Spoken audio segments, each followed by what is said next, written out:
And jobs are, Madam Finance Minister. Where is the capital investment? While no one, Mr. Speaker, expected any better from this government, it's extraordinary that in India, individuals pay more direct tax than corporates. Budgeted figures of higher, of higher direct taxes from individuals and lower from corporates will surprise voters and should shame the government.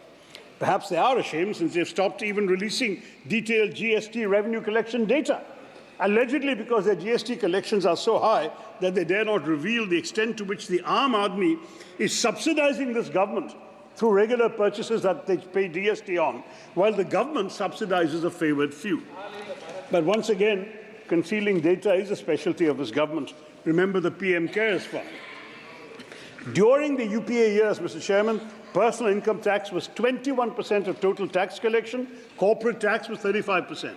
Today, the share of corporate taxes out of total tax collection is the lowest level ever at just 26%, while the share of personal income tax in total tax collections has increased to 28%.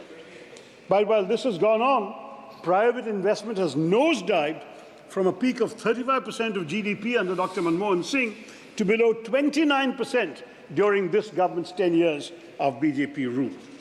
So the corporate tax cut has put over 8.7 lakh crores in the pockets of billionaires, while the middle class and the Aam Aadmi continue to bear the weight of heavy taxation.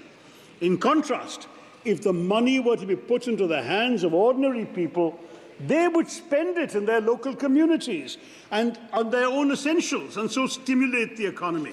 It would be a matter of spending on roti, kapra or makan rather than on the pockets of those who happen to support the BJP.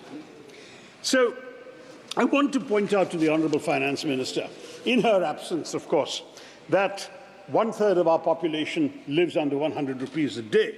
And if we are to have a budget that addresses their needs, we must pay attention to those crucial sectors of our economy that are conspicuous in their absence from this budget. My colleague Kumari Shelja has already addressed the emissions and agriculture, so in the interest of time, I won't touch that and farmers' welfare. But consider, for instance, that the word health is mentioned only 4 times in the speech. Indeed, Madam Minister did not even discuss healthcare at length. At a time in India when 55 million of our most vulnerable citizens are annually cast below the poverty line because of having to spend on healthcare, this budget offers nothing tangible for this vital sector. Was it really so long ago, Mr. Chairman, that COVID-19 rampaged through across the world, wreaking havoc and exposing our massively inadequate and ineffective healthcare sector? Yet, if one were to look at the budget, it would seem that the pandemic has been forgotten, for allocations to the Ministry of Health and Family Welfare have decreased as a share of the overall expenditure from 2.16% in 2019 to 1.9% in the budget.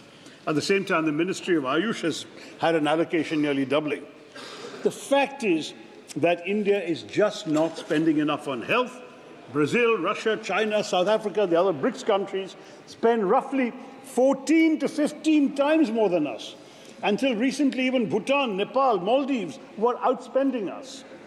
This year, the budget outlay for health has seen a minuscule rise, yet far from the aspiration of 5% of the GDP, the Modi government's health expenditure as a proportion of GDP remains stagnant, and we are even distant from spending the minimum 2.5% that was outlined by their government in the National Health Policy. We also must address the so-called missing middle.